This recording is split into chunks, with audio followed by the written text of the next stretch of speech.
The views and opinions expressed on this program do not reflect the company, owners, management, staff, clients, or partners.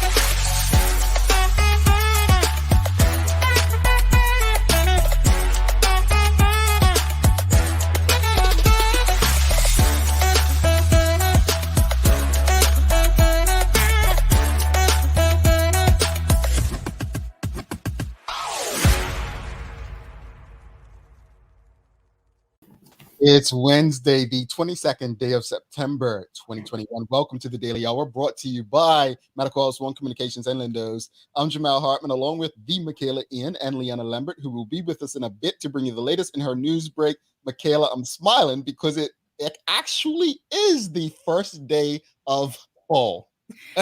I mean, for those who live in climates where there is fall, sure. Yes. This is true. You know what? That's what we meant the other day. That's what we meant. Exactly. That's what we meant. How you doing, sister? I'm good. I slept all night. Oh. I did not wake up until 6:30 this morning. Oh. Yeah. Like normally I wake up at some hour in the morning and I'll use the bathroom, or Javi will wake up at some point in the night. No, I slept all night. So I'm like, this is strange. This is good. I love this for me. Nothing like a good night's sleep, right? Listen. So yeah, I'm feeling good today. You know what I did last night, which was so funny? So y'all know I love food. I really love tacos. I went like taco hunting. Which is what I call it, because I don't know if how many people in the audience are familiar with the Conos Locos taco truck. So I live in St. George's. They always pop up in Warwick, right? And I'm always like, that's a drive. I'm going to get there. There's going to be a line. It's just too much. Yesterday, I was like, no, I need tacos today. So went, placed my order, didn't wait that long. It was incredible. I was a very, very happy person. So I have a question. So folks, you all know I'm not the smartest apple on the tree, right? Yeah. But you keep saying that. I ain't never said that. Well, you know, last night in our chat group, so Jackie and everybody, Michaela, they were talking about tacos and whatever. And you know how there's so many like comments in a chat. Sometimes you just scroll through and don't see everything. Mm-hmm. Anyway, Michaela must have shared something about her tacos, whatnot. They were good. So Jackie puts a picture in the group, right? No, first Jackie decided she mentioned that she was going to go home and make tacos first. Okay, she did say that first. I didn't see that, right? Jackie shares a picture in the group, so I was just something. And I was just like, what's that? Omelets? Folks, Michaela Ken's just like, Jamal, did you not read? What happened to the whole conversation about tacos? Jackie specifically says, I'm going home to make tacos. She puts a photo of the tacos. Jamal goes, are those omelets? Like, come on.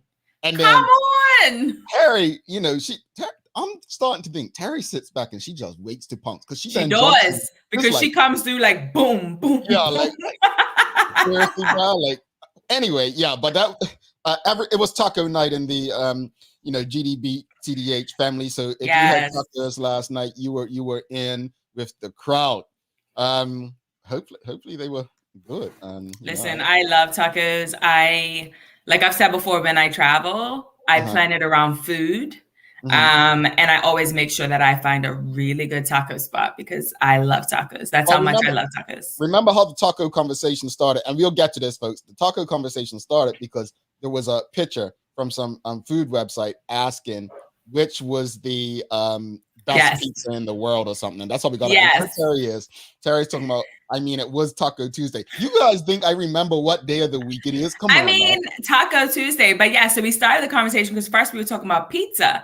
And Phil is like a pizza connoisseur, as am I. Like, pizza is probably my favorite food. And the only thing that I will order above excellent pizza are excellent tacos.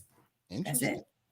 But we love pizza around here, absolutely. But like excellent pizza, like Florence style pizza, not the New Jersey pizza. No, not Chicago pizza, not a pizza cake. No. They Pereira Edna saying morning back to matching shirts. It was not planned. Liana and Michaela and I, we just realized we all had same color on, folks. It was not on purpose, but I guess what our minds are starting to be great again and thinking alike. Look. Let's get to it. So good morning to everyone, and thanks for making us part of your daily routine. Another good one today as we welcome Becky Ausenda from the Bermuda Education Network on for a conversation. We also have Tamara with the Movement Moment, and then the Daily Play is a Say It, Please Don't Sing It. And folks, do we have her today? Oh, Lord. Okay, we'll see. Have her today. We shall see. So look, basically, the question today, I'm sure it's going to be some heavy opinions. And, Michaela, just talk to him because Michaela gave me a headache when she go ahead, Michaela. Take it away. You're not going to put the question up first? Yes. Let me put the question up. Sorry. So the question gotta have some context. The question of the day is, do you believe children should be tested in schools to stop the spread of COVID? And of course, Michaela says, yeah, go read it. And I read it and I got an instant headache. Go ahead, Chris. Yeah. So what I have realized in the different chat groups, on the different forums on Facebook and in conversations with people, people are very hesitant in allowing their children to be tested at school. So I didn't realize this. For the public schools, they're not requiring, they're asking parents to sign their children up to get tested at school, saliva testing. And I want to say it's once a month. I'm not sure how often it is. So that the schools can reopen. And as of yesterday, it was only 65% of students had been registered to be tested at school, 65% across all public schools. And the goal is for the schools to get to 80%. So the schools that get to 80% the fastest are the ones that will be considered for reopening. And the reason is you test kids on site, you find out where the COVID is, you stop it, you isolate people, quarantine them, etc., so that the other classes are not being disrupted. So people have a problem with this. What's the pushback? The pushback that I've seen, and again, this is in various mediums, the pushback that I've seen is that people feel the need to be present with their child when they get tested. And then other comments I've seen is, we only test people when they're sick. Why are we testing children if they're not sick? Can I stop you right there? Please. All right. So when I was younger, I had an issue with a company called HWP because I had a Scoopy. Scoopy bites were very popular back then. I had a Scoopy. And yes. HWP were the distributors of Scoopy. And if I had a problem, I always felt like I would go to them for one thing and they would tell me this, that, and the other is wrong with my bite. Doctor. I went to the doctor because I was having a cough, right? Hadn't used an inhaler in about 5 years. Went to the doctor. They noticed my blood pressure's high. So they start giving me stuff to work towards that. The point I'm making is the argument that to test people only if they're sick is probably the weakest and most ridiculous argument that you could possibly use. I completely understand a parent or guardian needing to be there or present with their child. I get that. I can agree with that. Although it may create more issues and problems in terms of people's availability and so on. But I agree. I can understand that. Not agree, but I can understand that. But to say only test people when they're sick is probably the most ridiculous thing I've heard. You don't find out things, that's like saying, don't go get your annual physical if you have insurance and it's covered.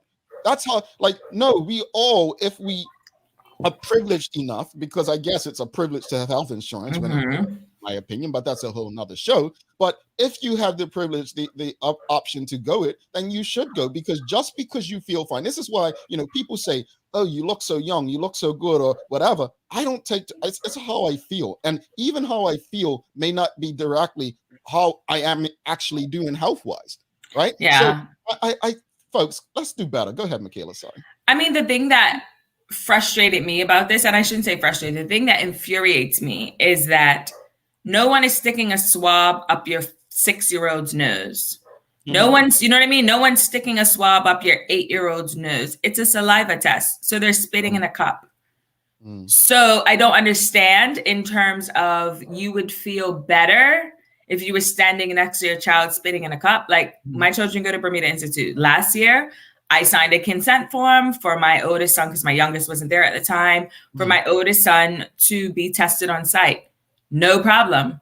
If this is what it takes to open schools back up, and for me as a parent to feel safe sending my child back to school because everyone is being tested regularly, I'm fine with that. I'm fine with that, especially because of the fact that there are so many people who are anti-vax for themselves, let alone for their children.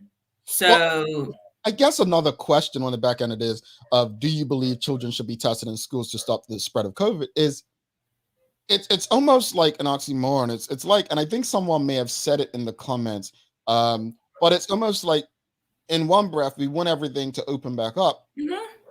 But on another breath, it's like, we don't want to do the things that may actually help us do it sooner. Exactly. Now, this isn't about a vaccine, folks. This is complete. Remove the vaccine from the conversation. It's not about it. This is actually simply about testing. But let's be real. Let's be real for a second here. I'm going to go there.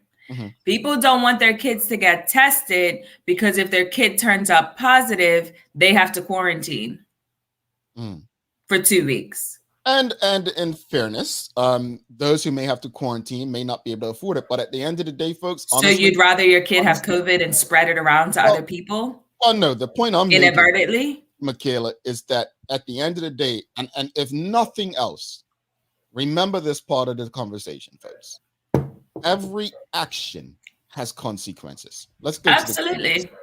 Elizabeth Varel says, honestly, it's getting annoying. People want to get back to normal, but won't get their kids tested. No tests, stay home, and continue remote for them. Let the rest of us get back to normal. Exactly. I could not agree with that more, Elizabeth. Yep. Shika Rena has a question, Michaela. Hopefully we have the answer. She's asking, what would be the testing frequency? I can't imagine how schools would have time to do this. That was a question of mine. It's actually not the schools that are doing it. I want to say that there are people because the teachers can't administer the test because they're not health professionals. If my memory serves me correctly, at Bermuda Institute, they were testing every week. I think I got confused with somewhere else that was doing once a month. I want to say it's every week. At 2 weeks. I think someone in every 2 weeks. Okay. I just remember at Bermuda every 2 weeks. Okay, fine. And that's fair. That's fair. Like, now there are employers who are also saying, you got to get tested. You got to get tested. Look, we spoke about travel. We've yet to, and we'll probably talk about that on Friday when Sister Sherry is on the show. Not sure if Larry will join us, but I think we need to have that conversation on probably Friday about when employers start not only requesting testing, but enforcing vaccination. And I'm going to tell you, folks, you can think it's illegal all you want, but it's not a protected class. But we'll talk about that another time. We'll get there another day. Let's get through the comments. A lot to get through. Kivani Haynes says, thankful that my son's primary school has a high percentage rate of children that have been signed up, currently over 70%. You'll be back in school soon. There you go. Terry K says we should absolutely testing out students in school, especially because they are the ones suffering the most. Absolutely. Prophet Lovely Line says it's unfair of the educators to expect them to teach in person and virtually. We want in-person learning, but refuse to follow the process that will ensure your child and their educators are safe. Elizabeth Varel says, my child has no issues with getting a saliva test done. It's not traumatic or scary, adults are really hindering their education. It said. I want to hear another perspective. I'm hoping someone in the audience can at least explain another perspective. Sam Cat plays a long one here. Says, morning, at the end of the day, it's the parents' decision. The problem why we are where we are now is because the illusion that you're safe if you are vaccinated was given in the beginning. I do agree with that.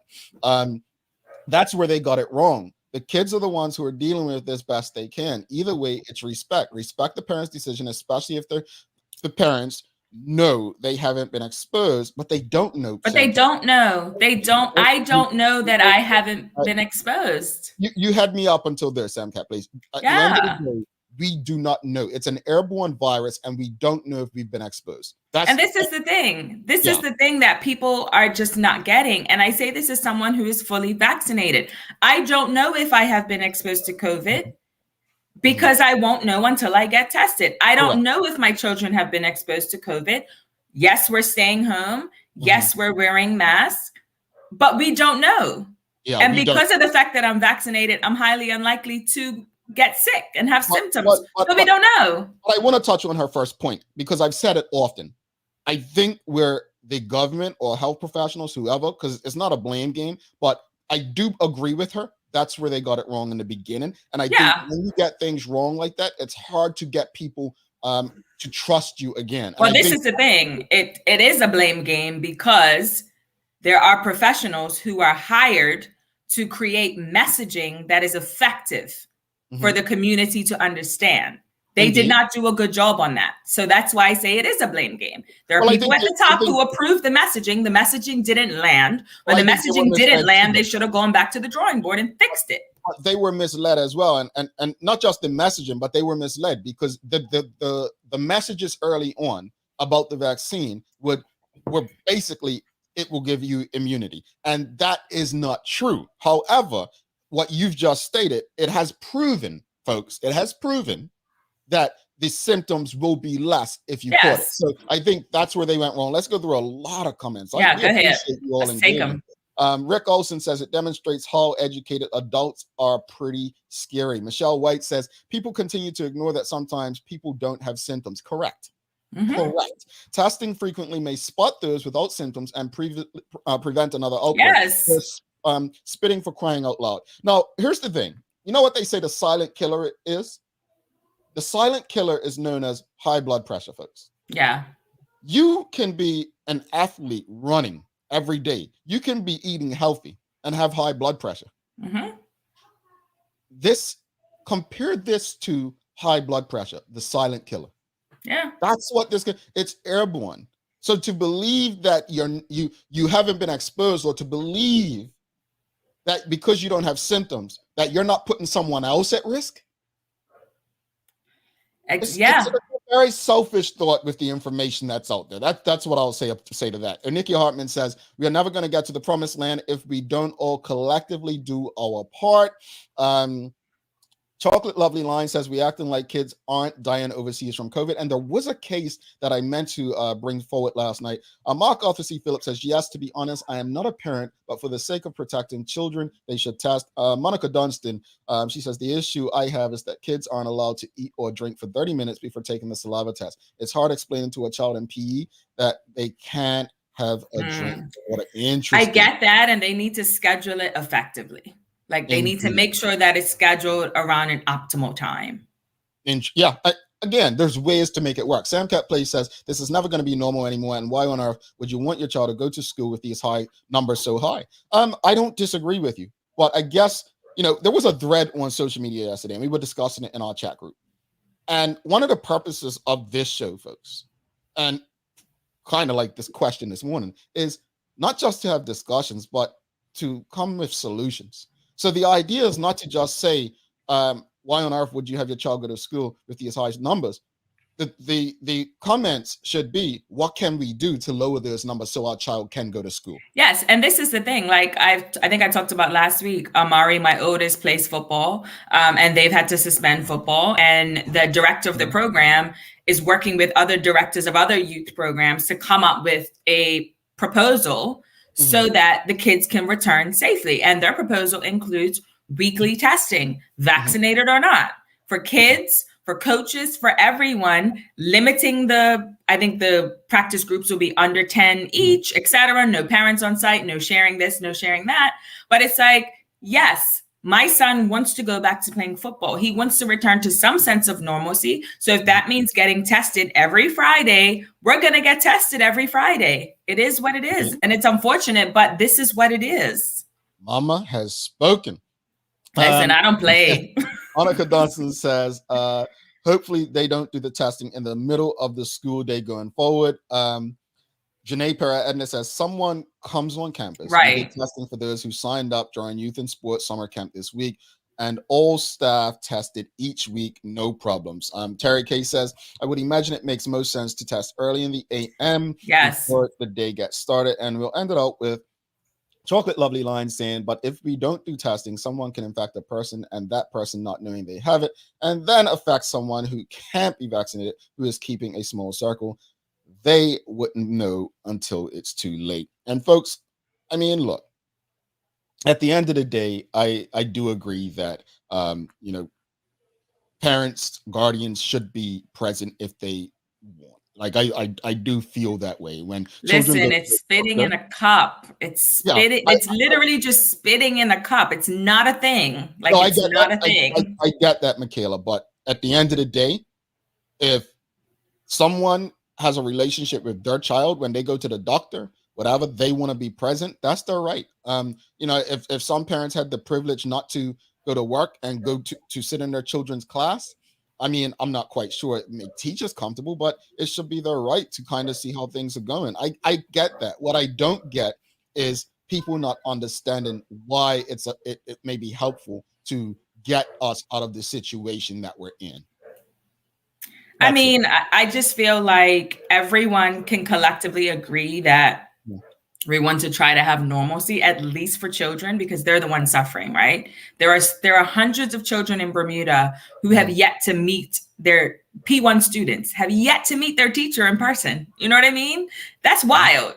That's absolutely crazy. So if we can create some sense of normalcy for children and it's via testing every other week, let's test them every other week. Let's take our own bias out of it and just do it so that we can reopen schools. We all know children learn better in the classroom. That's just a fact. Bermuda Girl says schools in Delaware get tested every week, but it's a choice for parents. Natalie Sheen says the government needs to give the rapid home test in the UK. They did this all last year. The kids have 2 tests 2 times a week. Why can we not do this? A lot less money and gov and us in the long run. Let's bring in Leanna. Lee, good morning. How are you, good sister? Good morning. I love this.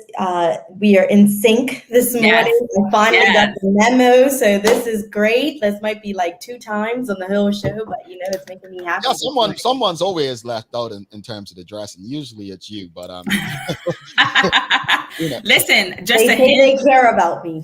Listen, Lee, just a hint. As the weather gets cooler, the black will get increased. Okay, all right. Thank you for the heads up, Chaos. I truly, truly appreciate it, honestly, because now on that side, he ain't gonna say nothing. Yeah, I'm like that. Lee, you've got a lot to give us, huh? I do. Okay.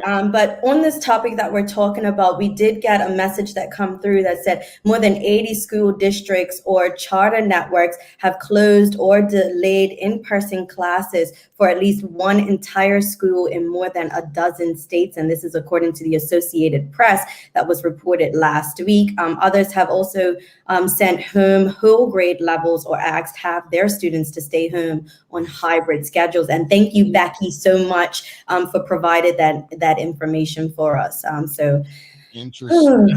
Our poor kids. Yep. I think Michaela said it. It's the children that are losing out. But Lee, let's get over to you and today's news break.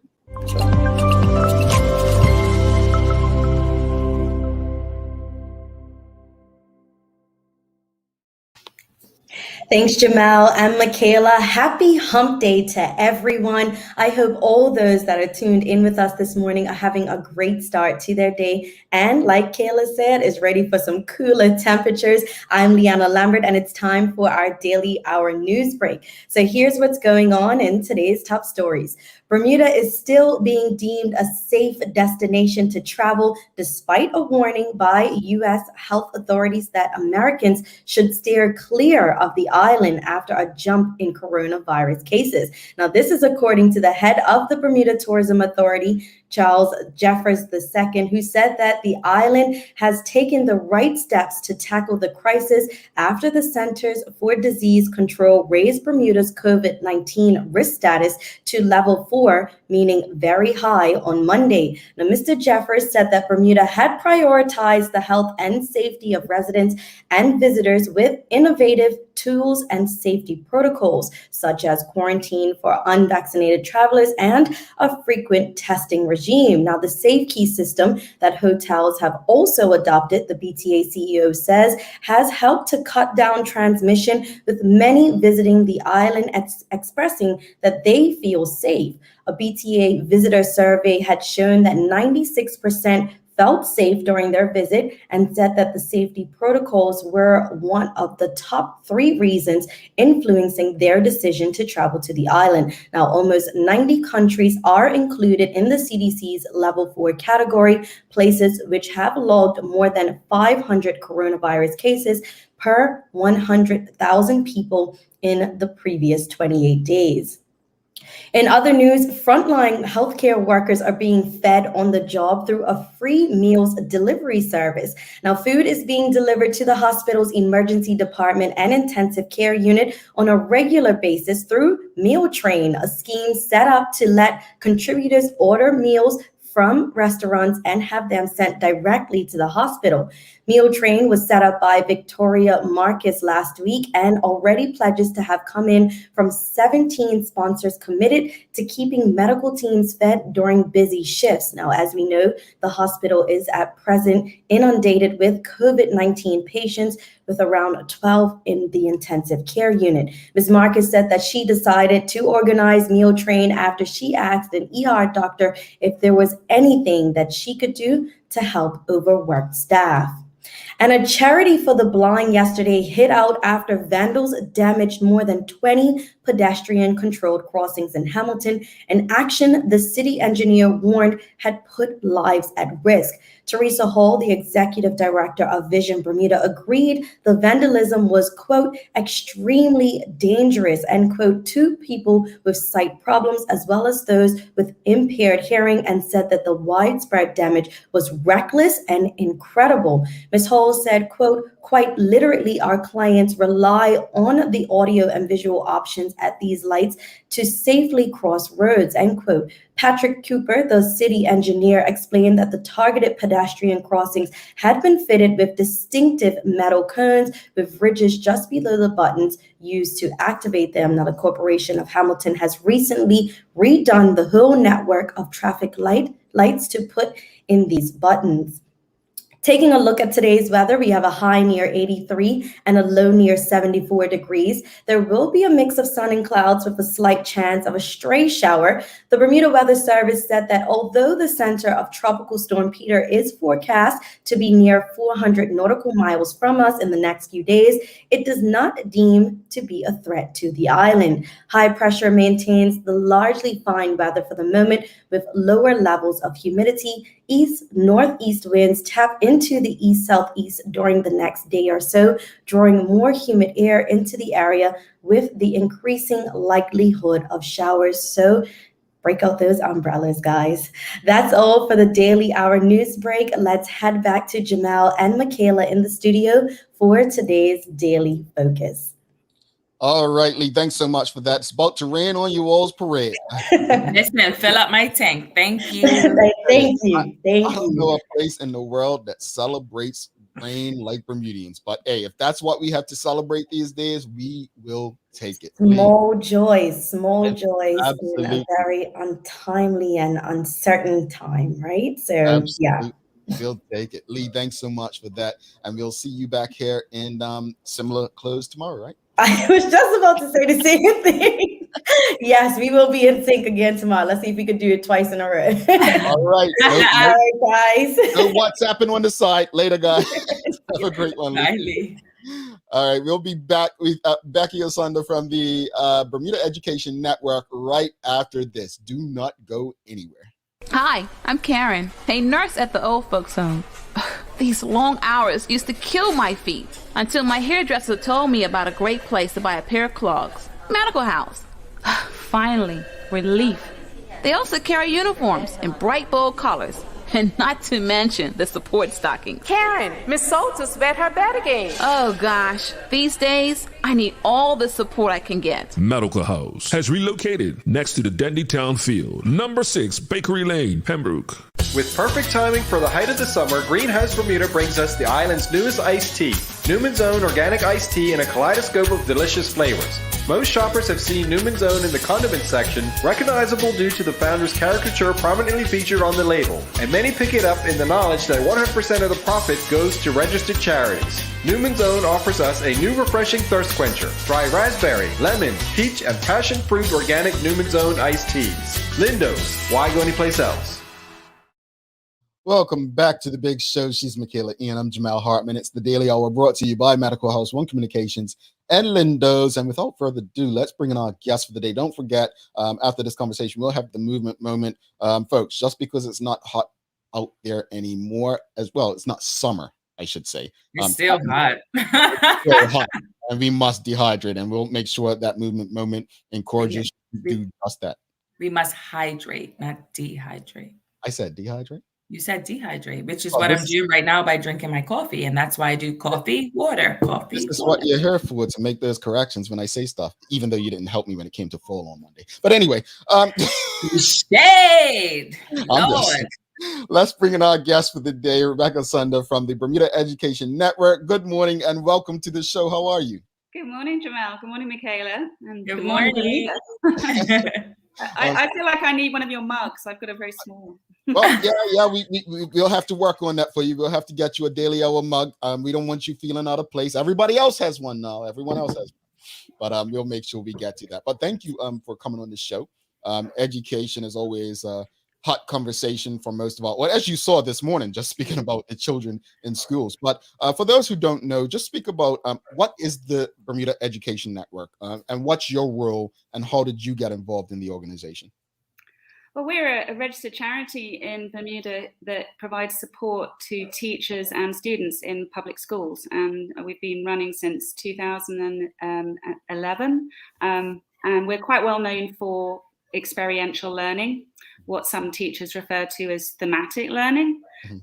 So what that involves is taking children on excursions to different locations around the island and giving them a lesson outside the classroom on a particular science or history theme. Okay. And what's your role in the organization and how did you get involved? Well, I founded Bermuda Education Network. I had come from business background, and I was working at a reinsurance company at the time, and had been receiving quite a lot of requests for charitable donations towards initiatives that benefited students. And I saw a bit of a gap in terms of ways that international businesses could invest in public schools. They wanted to have a way of enriching the learning in public schools. They were interested in things like providing internships for high schools and also finding ways to give access to opportunities that some students were not able to afford. So we established the Bermuda Education Network. And since then, we've probably given out about $2 million in terms of programming. Wow. That's amazing. Thanks. Absolutely amazing. So tell us who you provide services for. Is it the teachers, students, parents, a combination? Well, it's kind of a unique model because we don't make our programs available directly to parents. Okay. We go, the gatekeeper for us are the teachers and the principals. So we try to get them to sign up for programs that their entire classes will be able to participate in. There is one exception, actually, that you had Diamond Outbridge, our Teacher of the Year, on the show recently. And when she won the 2020 award, we gave her a sort of grant to do a project, and she came up with this fabulous initiative called the Ben Book Club. What that does is parents of young children who are in public preschools can sign up, and they can come to storytelling events, and they receive free books at this storytelling event. And then some of our volunteers sort of model and demonstrate reading aloud with children and doing silly actions and getting the children excited about having a story read aloud. So that's something that parents can sign up for directly. But other than that, our customer is mainly principals and teachers in public schools. Okay. I love it. So what are the different services that you provide? You said something around experiential or thematic learning. What does that look like in the schools? So, what's been really interesting recently is that in the summer, we got together a group of teachers and we had this fabulous brainstorming session over 2 weeks, looking at all the different topics that they cover between P2 and P5 and identifying ways that we could bring those topics to life. And so some really fun, exciting topics like caring for the environment, habitats, the properties of matter, how things are either liquid, solid, or gas, those kinds of science topics. And what we did was we found out which organizations out in the community are able to provide sort of learning experiences that can bring those subjects to life. Now, so just briefly on the science side, you could probably guess you've got the Bermuda Underwater Exploration Institute that does fabulous lessons at their premises on East Broadway. And then you've got BIOS, and they do expeditions on states of matter and other things like the water cycle, as well as environmental topics and many more. And then, of course, you've got the aquarium that are also providing things on habitats, and we use them for pollination for the P5s. So it's really just identifying those resources that are out in the community. And then we do the heavy lifting of coordinating and scheduling. And we even do the transport. So we actually have our wonderful minibus service, Mr. Curtis DeGraff. Big shout out to him, who picks up children and takes them to these locations for the thematic learning. Interesting.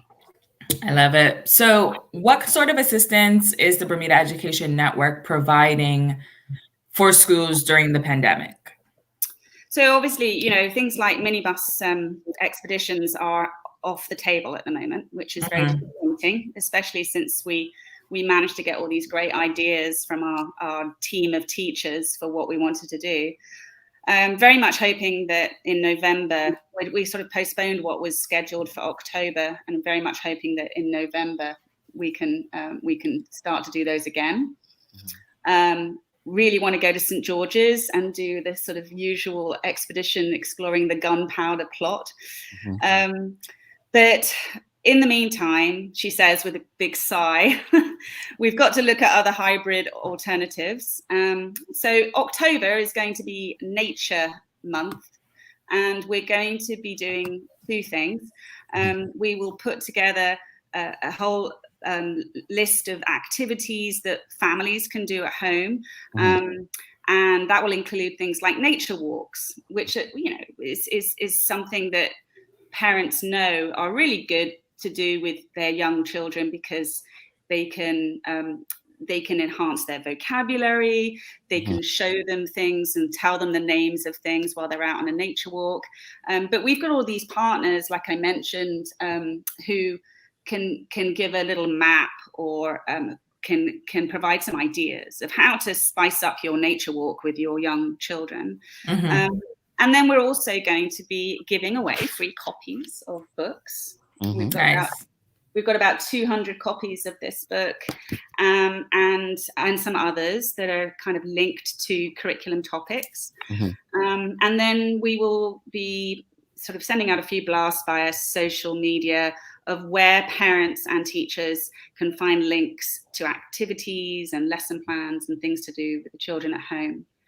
But it's not ideal. What we really want to do is see the schools get back to in-person learning, and for us to be able to come and pick them up for some exciting experiential learning expeditions.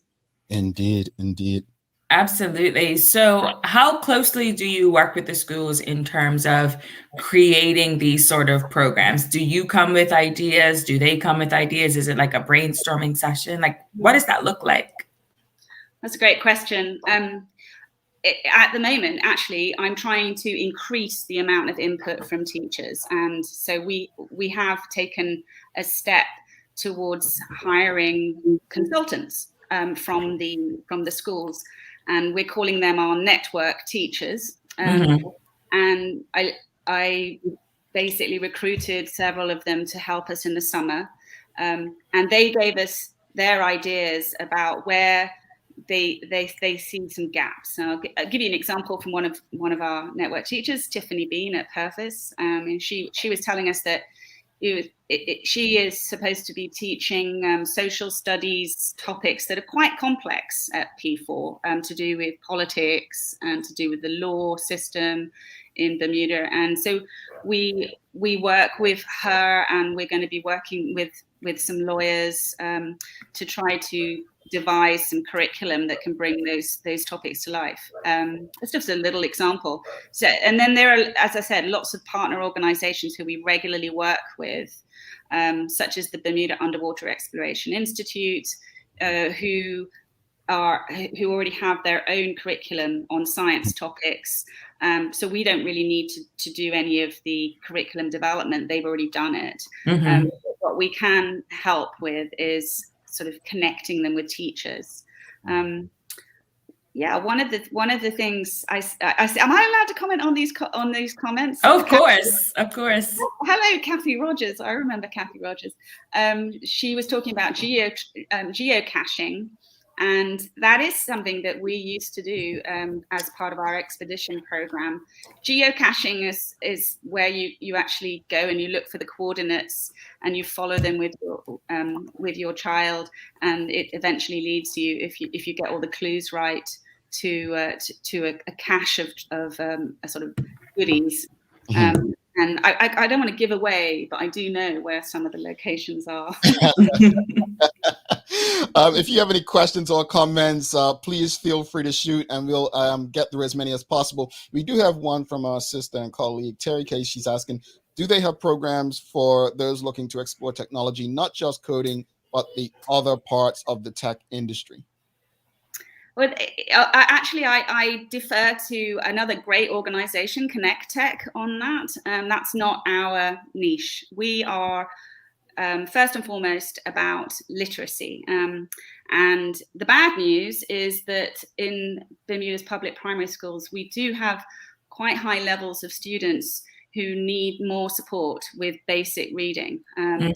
If you read the proposal for the consolidation of primary schools, you would see there was quite an alarming statistic in there that over 50% of children in public primary schools are not achieving proficiency and are not prepared in terms of high levels of reading for their next stage at senior school.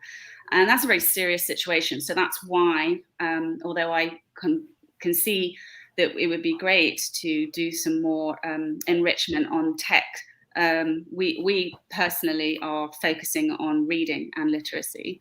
Yeah, no, that makes a lot of sense.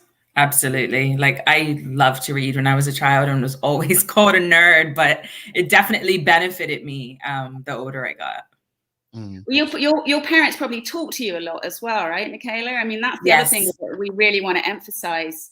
You know, chatting with your kids is very, very important and beneficial. No, absolutely. That's definitely what my parents, I mean, I used to write my own books when I was like 10. My mom is the executive director of the reading clinic, so it makes sense. I was gonna say, we've had Dr. Kendra Lee Pearman on. We've had I believe we had people on who've spoken about how bad the literacy situation is in Bermuda, and I'm glad you focused on that, because the truth be told, if you can't read, you're very limited. You're very limited. Very, very limited. You can be great at something else, but you know, I've heard some very sad stories of people who can't read their paycheck, can't read a contract, can't. Those are the basics that we need. So reading is essential. It's essential to our well-being. Another comment from Terry K. Question, sorry. Speaking of literacy, will financial literacy be considered as a future inclusion? So Terry K, I've got a better answer this time. We just were contacted by somebody called Robin Masters about possible collaboration for financial literacy projects. So yes, I'm looking forward to having a conversation about that. But I mean, going back to what Jamel just said, if you can't read proficiently by P4, and so for parents who are listening, if your child is not really moving on to chapter books, P4 and P5, things like, you know, the Magic School Bus, or, you know, simple chapter books, then you might want to consider putting in a bit more time practicing reading with your child at home. And you may want to have a conversation with your school, your child's school, to just establish where they are in terms of, are they on grade level? Are they behind grade level? And if so, what do they recommend that you do in order to try and get them to catch up? I mean, honestly, we put ourselves under so much pressure as parents. You know, what should I be doing? Should my child be learning how to speak Mandarin Chinese, or should they know how to code? Forget all about that. Just concentrate on the basic issue of, do they know their times tables when they're in, you know, P3 and so on, and are they reading fluently? Now, if they're not reading fluently, do not panic. I haven't had the pleasure of meeting your mum yet, but they can go to the reading clinic and they can get an assessment. And you know, there are also routes. If you can't get an assessment through the reading clinic, because I know they are you know, quite backed up, you can go to your pediatrician as well, and they have specialists who can do a psych ed assessment. Interesting. And just to cover off those, it's probably not that. It's probably just a need for more practice, but just in case. No, I love that you talked about the practicing, because my oldest son went to St. George's Prep, and Mary Lodge was the principal while he was there. And he hated reading because he's just an active boy and wants to play football all day. And she said, just let him read the sports pages in the Gazette. Let him read the sports magazines. It doesn't matter what it is. Just make sure he's interested. So like anything he was interested, I'm buying like 10 of the books. So we have like an entire library of Diary of the Wimpy Kid, because he loves those books. And I'm like, okay, read them.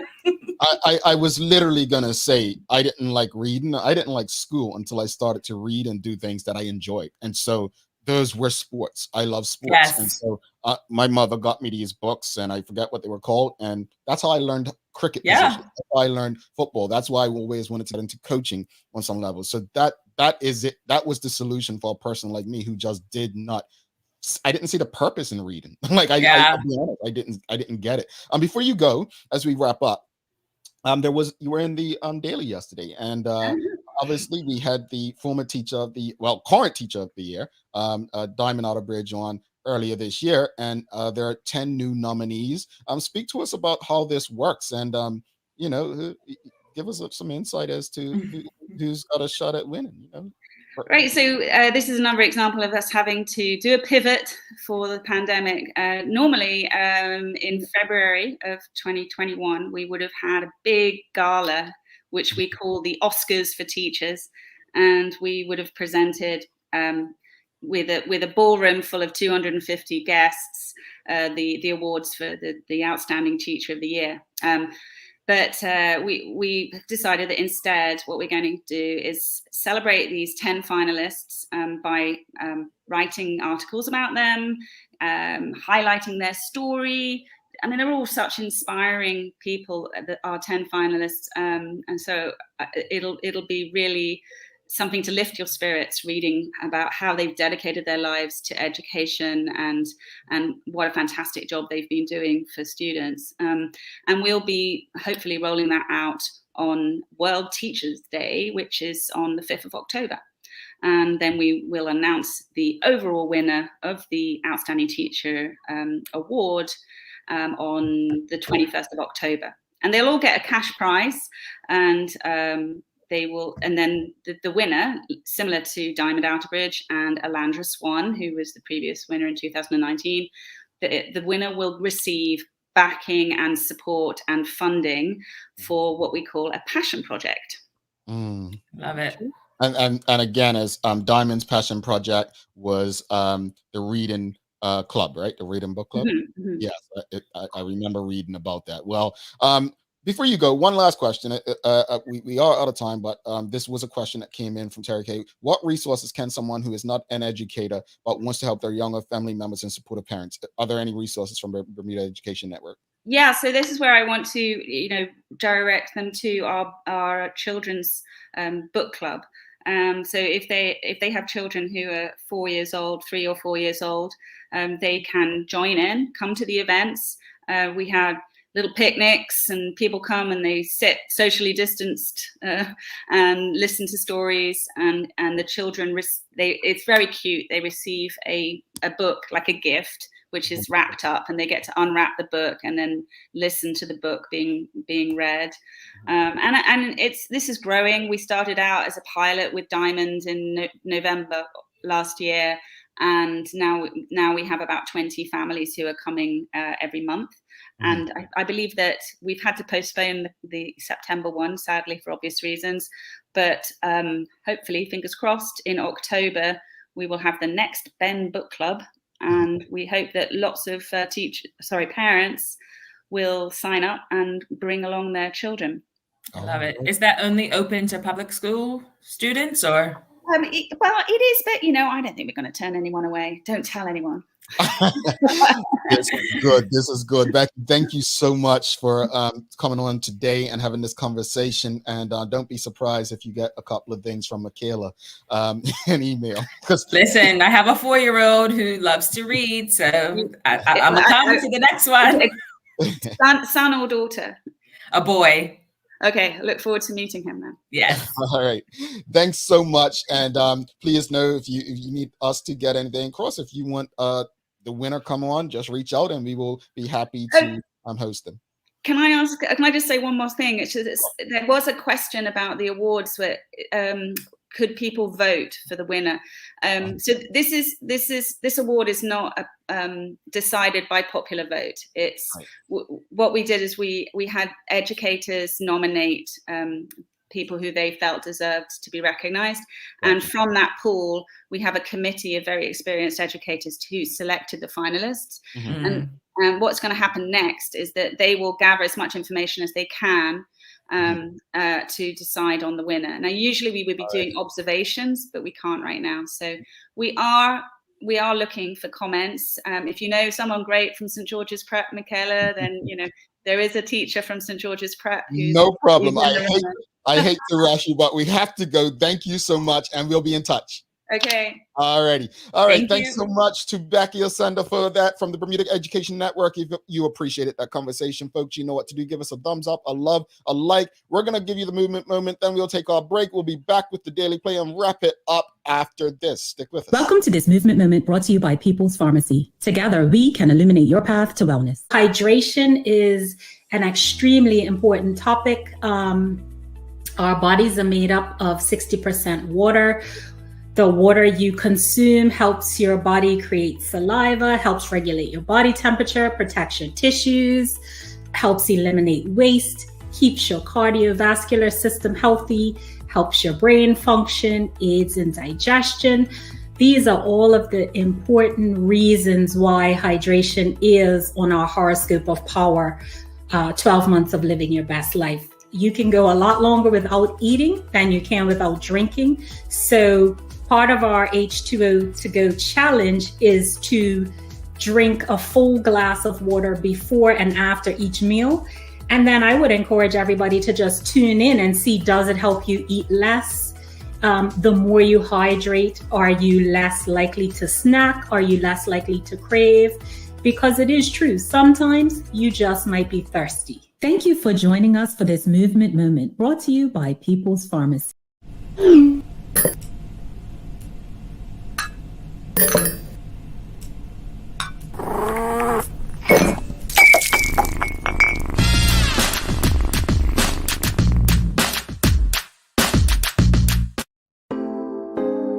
Same smooth sounds, different name.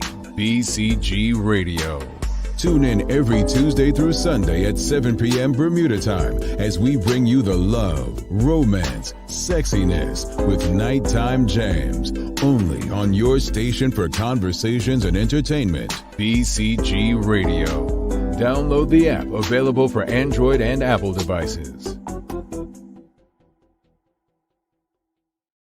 All right, welcome back to the big show. Thanks again to Becky Ausenda from the Bermuda Education Network. Awesome convo. I love conversations like that where information is shared and people ask questions and are able to engage with the people involved. So again, once again, thanks to her and appreciate the audience. If you have any questions or comments, make sure you reach out to the Bermuda Education Network. And we look forward to seeing who's going to be the winner of that teacher award for the year. Thanks again to our partners, Medical House One Communications and Lindos. But now it's time for the Daily Play, brought to you by Heineken 0.0. Great taste, no alcohol. Why are you smiling and smirking? Because I haven't been doing very good at these, so we'll see. You know, Wednesday is your rough day, right? It's real rough I know, like I've done good all week.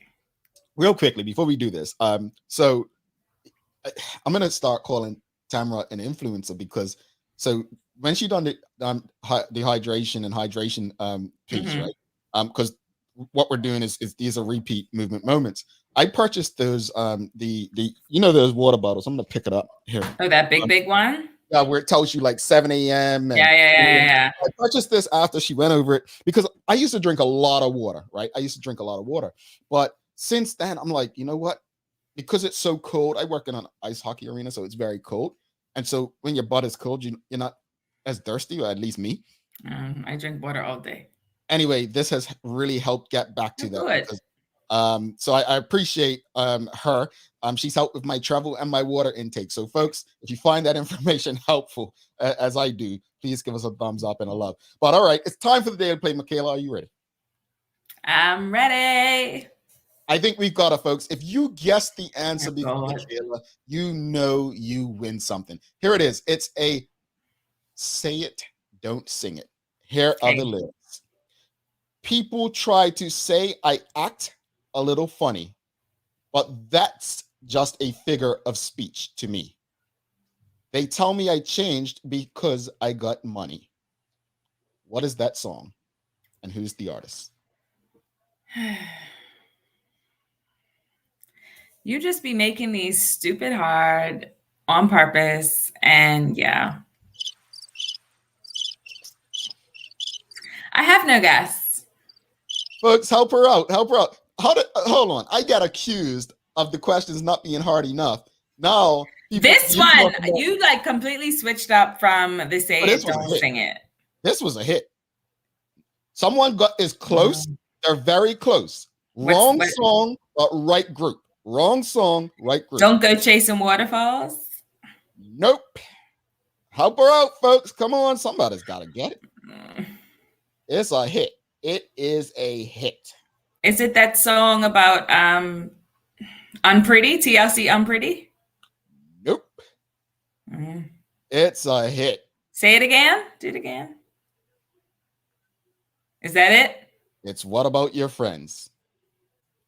Listen, that song came on when I was a child. Like, come on. And Nicole Walker got it too. That's your friends. That's all I know. I don't know the song. So people like, hey, that's all I know. But that's just her figure of speech to me. Whatever, you know how it goes. But anyway, yeah, I don't know the words. That was a hit. That was a hit. That was it was probably like 7 when it came out. So I mean, Hills. I know a little Temptations. If I put My Girl lyrics, you would know it. I'm sure. Only the chorus. If I put Michael Jackson songs when you were not probably born, just the hook. To be honest. All right, folks. So we have to do songs after 2000 for this youngster, apparently. What are your final thoughts on today's show? I love the conversation with Becky. Literacy is just so important. And we cannot allow our children to slide, especially with remote learning. We got to read to them. We got to make sure that they're reading. And I just love the resources that they provide. And I really would like to see a day when my 4-year-old goes back to school. So I'm really hoping that people, parents, get it together. Let's just get it all together so we can, yeah. Yeah, I think, folks, we can't want to, we can't want something and then work against the very things that we want. I'll leave it at that as far as the earlier part. As far as Becky, just want to read this comment by Karen Simmons. Reading the chapter books does not equate to literacy. Literacy is understanding the words and the context they're written. They must be interested in what they're reading. I think that's what Michaela and I were saying as far as her son and myself. When I found, I didn't like school until college, seriously, until I started doing classes in radio and television and stuff like that. I just didn't. But doing those classes helped me actually like school to the point that I went and got business degrees, right? So I completely understand that. Kels, you got any daily inspiration for us? I do. Ready? Yep. Your peace is more important than driving yourself crazy trying to understand why something happened the way it did. Let it go. I love that. That's a great way to send us off, folks. Don't be stumped, Michaela, today. Let that not be forgotten. Doesn't happen often. Tomorrow is her strong point, though. It's named that place. So we probably only gotten a once or twice on that one. But thanks again to our partners, Medical House, One Communications, and Lindos for ensuring that we're able to do this with you on a daily basis. As always, we appreciate you, we love you, and we thank you for making us part of your daily routine. If all goes well, we'll be back to do this again with you tomorrow. She's Michaela, and I'm Jamel Hartman. My friends, please do make it a great day. Peace. Cheers.